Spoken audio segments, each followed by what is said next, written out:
que será exibido a seguir é de total responsabilidade de seus produtores e idealizadores. Boa noite, vamos aos destaques do Jornal da Fonte. Sem acordo, professores da rede municipal de Goiânia continuam greve. Mais de 59 mil trabalhadores do estado ainda não sacaram o bônus PIS/PASEP. Estudantes aprendem sobre como empreender. E ainda, a Justiça Federal ouve réus da Operação Monte Carlo. Segunda-feira, 26 de maio de 2014, o Jornal da Fonte já está no ar.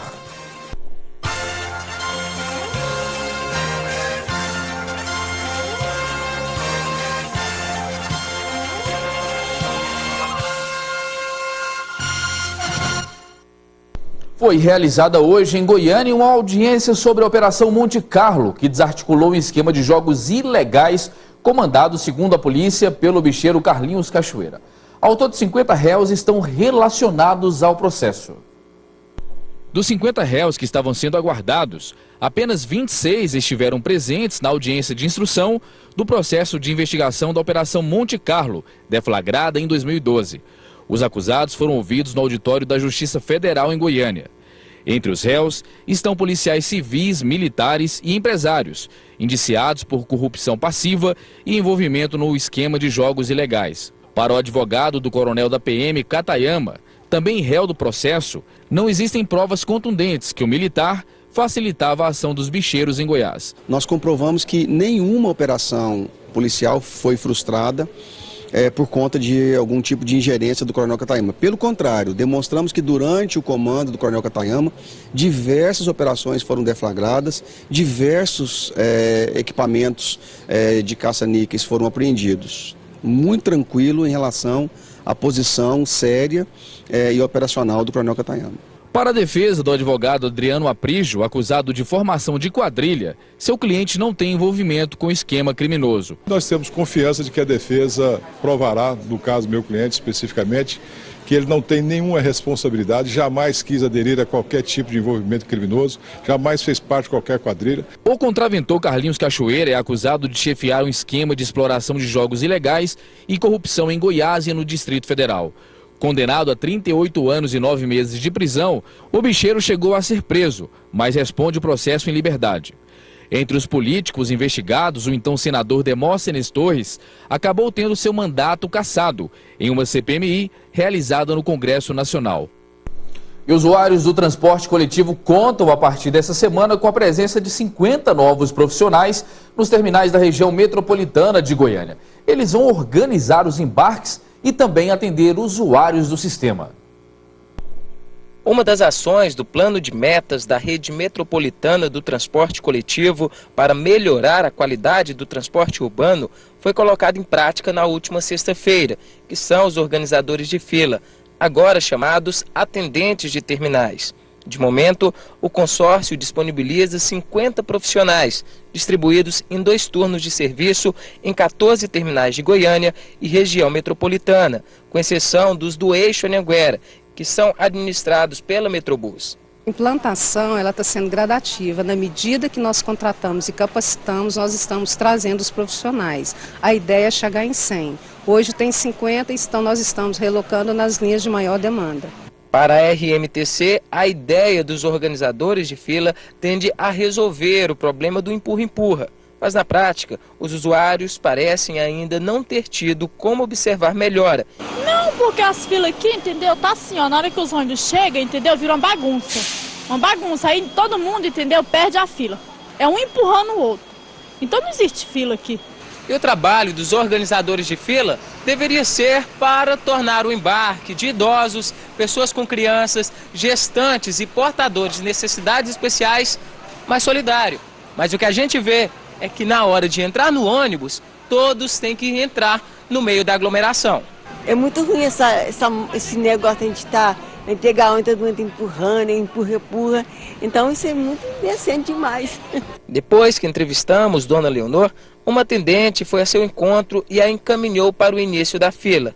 Resta ao usuário aguardar para saber se as outras melhorias prometidas também virão. Já as empresas devem manter-se atentas para observar se o usuário estará se agradando do serviço ou se este ainda continuará digno de protesto. E jovens de um colégio da capital apresentaram nesse final de semana o resultado de um longo trabalho de desenvolvimento empresarial. Durante meses, eles criaram produtos e cuidaram da execução do projeto, visando a sustentabilidade. Com todo esse processo, os estudantes aprenderam muito sobre empreendedorismo. Veja agora na reportagem. Os velhos discos de vinil sem muita utilidade se transformaram em relógios de parede. A ideia foi desenvolvida por alunos de uma escola particular de Goiânia. Nossa amiga teve a ideia de vender um relógio de vinil e a gente resolveu personalizar o relógio de acordo com o agrado das pessoas, para ver se a gente conseguia vender mais. Já esses estudantes transformaram caixas de leite vazias, revistas velhas e retalhos de calças jeans em carteiras. O objetivo é promover ao consumidor, além de um produto de qualidade, de um preço acessível, algo que não prejudicasse. A feira de mini empresas realizada neste shopping da capital é resultado das lições ministradas durante um programa desenvolvido pela Junior Achievement, com 250 alunos do ensino médio de escolas públicas e privadas. Durante 15 semanas, eles passam por todo um processo da estruturação e organização dessa empresa. Então, eles levantam o capital através da venda de ações, fazem pesquisa de mercado para definir o produto, elegem presidente, diretores, passam por auditoria, eles são auditados por uma empresa de auditoria, fazem todo o procedimento, de administração, de organização dessa empresa. E aí, uma das etapas é a feira de mini empresa que acontece hoje. Eles estão na 10ª semana do programa, eles ainda têm algumas semanas para frente e no final eles vão fazer a assembleia para fazer o resgate das ações de quem investiu no negócio deles. O conteúdo é ministrado por voluntários de diversas áreas, como construção civil, comunicação, consultoria e comércio em geral. O objetivo é despertar com a experiência o espírito empreendedor que existe em cada jovem. Eles aprendem assuntos que não necessariamente eles vão aprender na faculdade, no colégio. E assim, que realmente só esse nosso compartilhamento de pessoas que vivenciam isso em empresas, que vivenciam isso na vida profissional, que podem passar para eles. É consenso entre os economistas a necessidade de economizar dinheiro. E a maneira de economizar e aumentar a renda é um investimento. Uma pesquisa revela que o investimento em imóveis ainda é o preferido dos investidores. Apenas 7% se dispõe a investir em ações de alto risco. Para falar mais sobre esse assunto, eu converso agora com o assistente financeiro da LNX, Leonardo Rocha. Leonardo, muito boa noite, é um prazer tê-lo aqui. Boa noite, como vai? Tudo bom? Tudo bem. Leonardo, é a segurança que o imóvel propõe para o investidor, que faz com que, e também a valorização, são requisitos que fazem dele um grande ponto de investimento? O mercado imobiliário já tinha até aquele ditado que minha vozinha já dizia, quem investe em imóvel nunca erra, né? É claro que o mercado imobiliário se torna uma alternativa muito interessante, porque a gente entra num detalhe curioso a nível de Brasil sobre educação financeira. Então você falou de 7% aí na sua chamada em relação ao mercado de ações, isso se deve muito à nossa falta de cultura de mercado financeiro. Então o imóvel se torna uma saída interessante, diferenciada de investimentos que o brasileiro acaba utilizando em bastante escala. Goiânia, a gente vê que as edificações são cada vez mais constantes, são prédios sendo construídos em vários pontos da capital, pontos que até não são tão valorizados, mas que passam a ser valorizados a partir desse momento. Estamos vivendo um boom, o melhor momento para se comprar ou principalmente, que é o nosso tempo, para se investir em imóvel, Leonardo? Na verdade, eu acredito que esse movimento já passou um pouco. Nós tivemos esse boom nos últimos 3 anos de mercado imobiliário, na valorização dos imóveis, acompanhando aí valorizações de 100% ao longo de 3 anos. E agora o mercado, como qualquer outro produto financeiro, tem seu ciclo e ele vai dar uma acomodada. Então o mercado agora dá uma acomodada, aquele que quer comprar pode esperar um pouquinho para ver se acha uma alternativa ou uma negociação diferenciada e pode comprar novamente, porque o mercado imobiliário tende a não parar. Eu não acredito que o mercado pare de subir, não acredito às vezes o pessoal tem falado muito em bolha imobiliária, não acredito nessa situação hoje a nível Brasil. Agora, nesse momento, até nos últimos anos, o ramo imobiliário é um ramo consolidado, é sólido. Mas existe risco em investir em imóvel? Existem alguns riscos, e isso é uma outra questão importante, que é o investidor, a gente comentou de educação financeira, se torna muito importante essa discussão, Porque a pessoa que quer investir em imóveis, ela tem que saber das características particulares do investimento imobiliário. É um investimento normalmente de longo prazo, sem liquidez. Então, se você precisar de dinheiro de imediato, você não vai ter o recurso, você não pode vender o imóvel de imediato, senão você vai correr o risco de perder dinheiro. Então, ele tem esses riscos de acordo com as características. Se a pessoa investir querendo vender logo de imediato, num cenário que está mais estagnado como hoje, ele corre risco sim. Dependendo do nível de investimento que essa pessoa fez, comprou 2, 3 empreendimentos, ele não vai conseguir alugar todos, não vai conseguir às vezes pagar todos, porque pode acontecer algum imprevisto. Então algumas situações podem gerar um risco, não pelo investimento na grande maioria das vezes, e sim pela característica que ele remete e as pessoas, a maneira que as pessoas, os investidores, buscam o mercado imobiliário. Como qualquer outra coisa nesse mundo, tem que saber o que está fazendo. Comprar um imóvel na planta, por exemplo, remete a alguns cuidados? Com certeza, principalmente conhecer bem a construtora, né? É claro que existe uma série de regras hoje se protege muito mais o comprador do imóvel, mas mesmo assim existem alguns cuidados a serem tomados para você não entrar numa fria e todo aquele dinheiro, todo aquele capital que você faria no investimento, para sua casa que seja, talvez não como investimento, ser perdido. Hoje tem deixado de ser um investimento tão considerável, comprar na planta e vender na entrega, isso já deixou de valorizar tão bem quanto se fez alguns tempos atrás, mas continua sendo uma alternativa.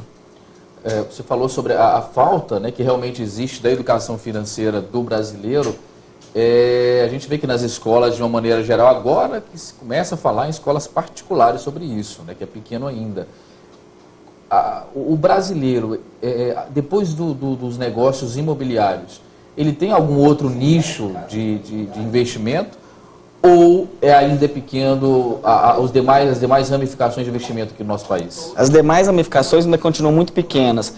Esse movimento que você começou já vem existindo, mas ainda é opcional. Então, mesmo nas escolas particulares, isso é muito tímido ainda, né? E a gente visualiza que essa ausência da educação financeira faz com que os outros produtos sejam menos utilizados. Não menos importantes, né? Como eu disse para você, é uma visão de objetivos e características de cada produto. Outro ditado que eu gosto sempre de dizer, minha vozinha diz, né? Nunca colocar todos os ovos na mesma cesta. Então você tem uma diversificação de produtos e a utilização desses produtos como uma ferramenta fundamental para um assessor financeiro como eu, de direcionamento de perfil e objetivo dos investidores. Normalmente, posterior ao mercado imobiliário, se usa muito produto bancário, né? E você entra em produtos que talvez você também não conheça. Isso é um outro risco. Mas a grande parte da renda fixa está sendo bem utilizada ultimamente, o pessoal tem se familiarizado um pouco mais. Muito bem, nós conversamos com o Leonardo Rocha, assistente financeiro da LHX. Muito obrigado pela sua participação, uma boa noite. Obrigado, à disposição para qualquer outro convite. E veja a seguir, professores não aceitam explicações da prefeitura e mantêm greve. Continue conosco, o Jornal da Fonte volta já.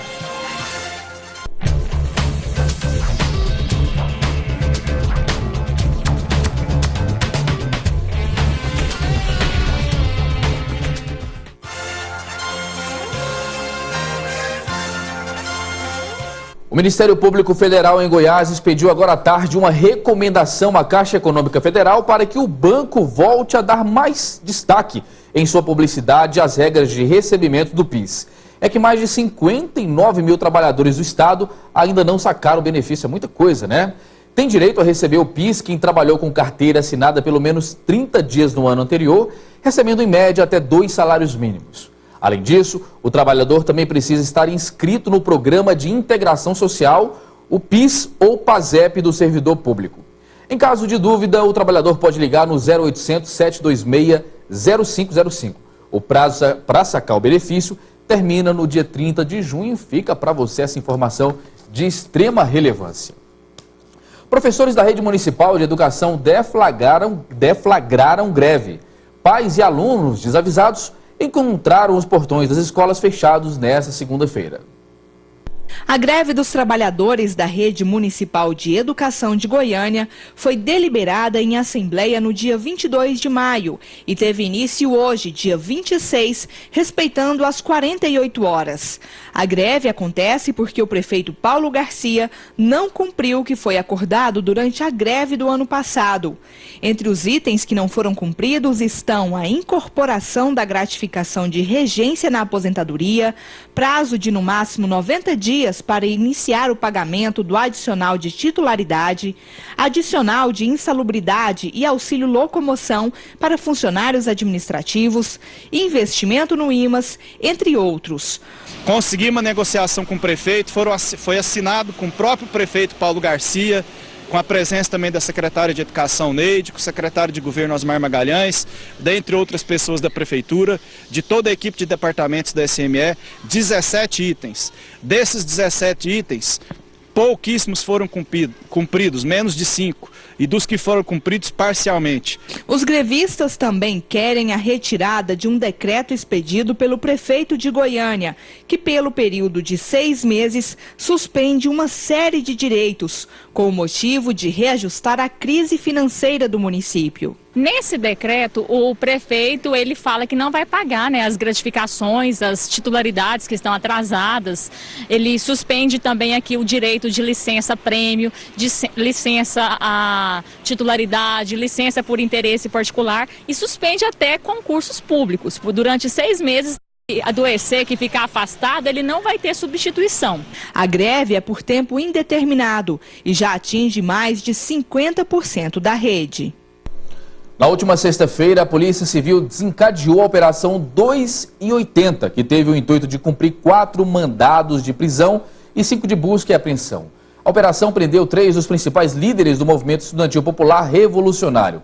Ao todo, 8 jovens foram detidos por pregar a desordem em Goiânia, incitando a população para destruir ônibus coletivos.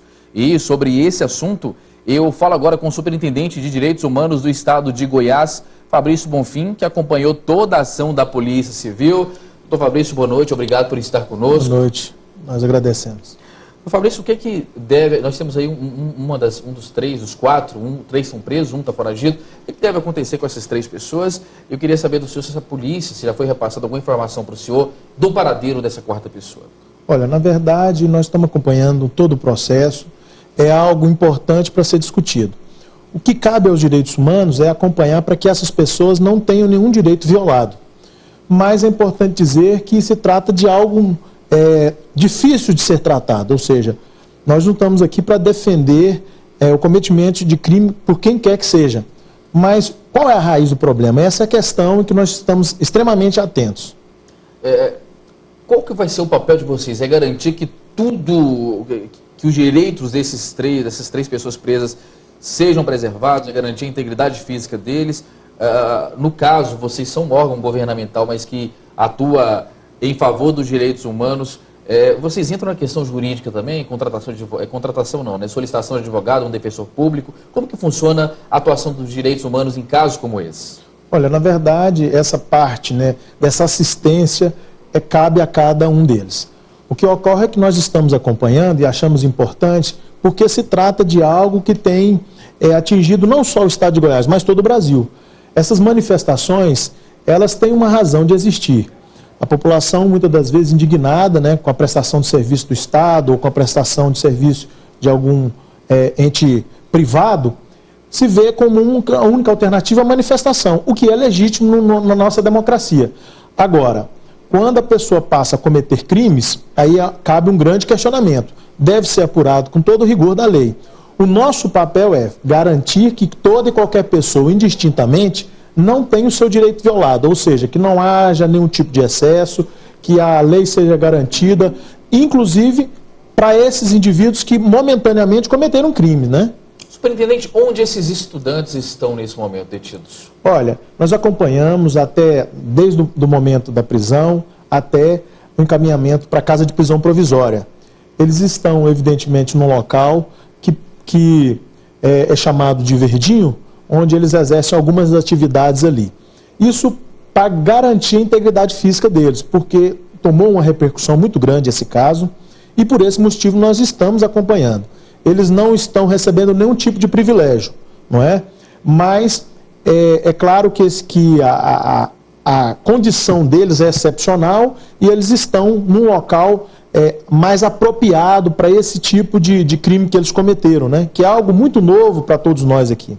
Nós sabemos que o sistema penitenciário, não só de Goiás, mas do Brasil inteiro, não é o mais adequado e não está entre os melhores do mundo.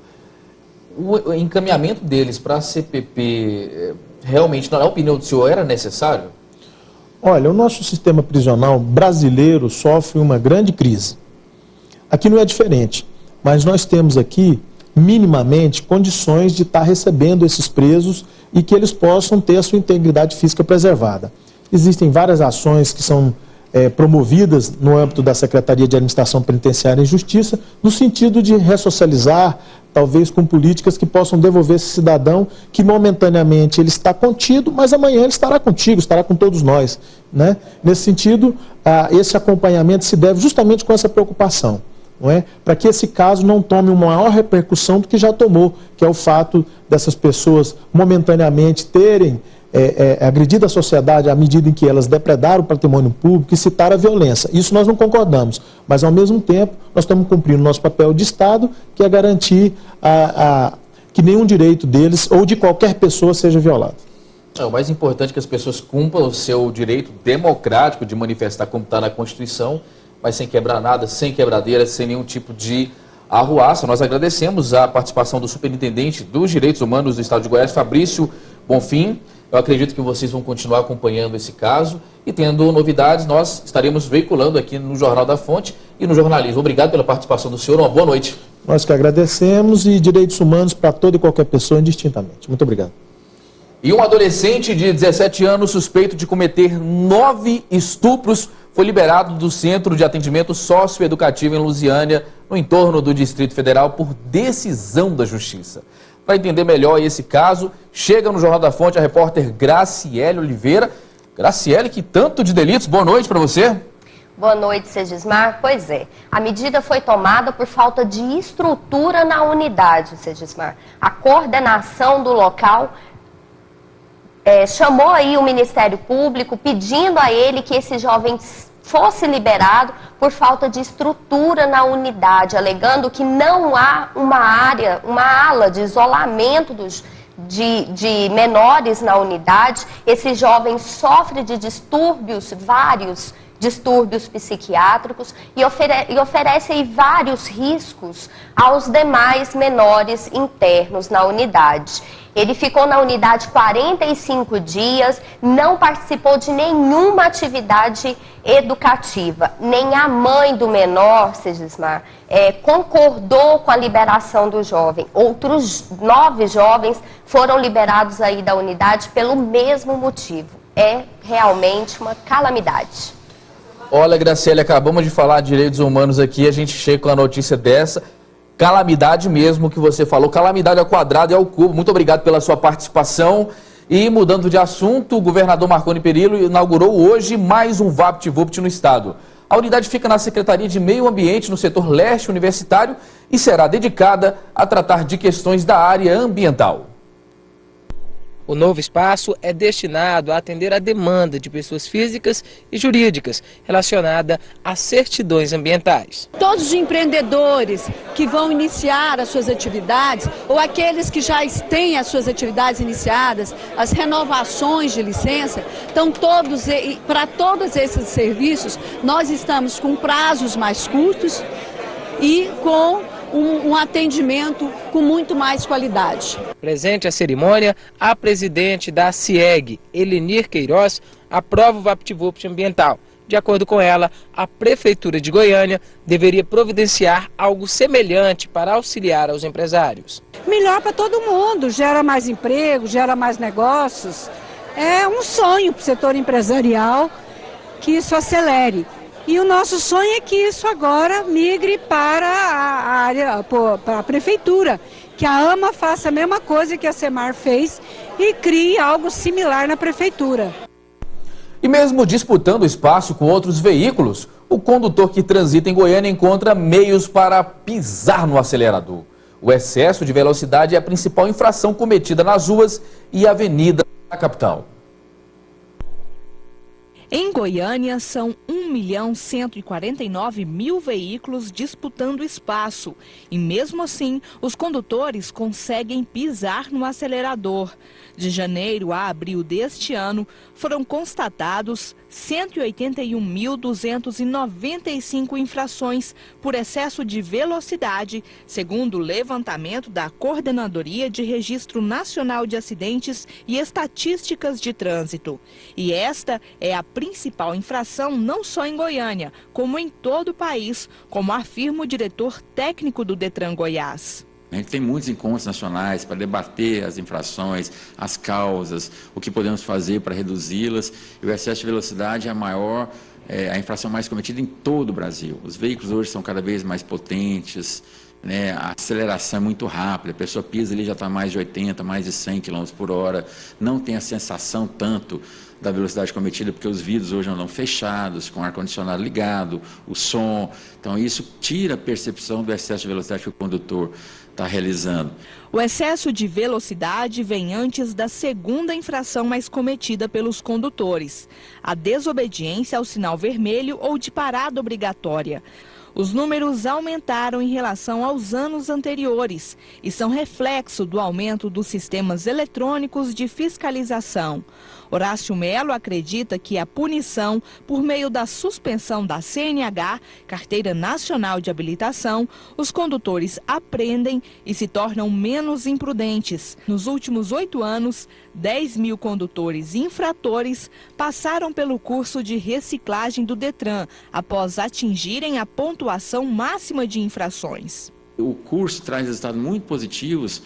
85% desses milhares de goianos que frequentaram o curso não cometeram mais nenhuma infração pós-curso. Isso mostra que a infração tem um fator educativo embutido importante. E o Jornal da Fonte de hoje vai ficando por aqui. Mais notícias você confere amanhã ao 12h45 no Jornal Goiás Alerta. Na sequência você fica com toda a repercussão do Brasileirão Série A, B e C, dos times goianos, Vila, Goiás e Atlético, com Luiz Duarte e toda a sua equipe no programa Na Marca do Pênalti. O melhor dessa noite para você e até amanhã.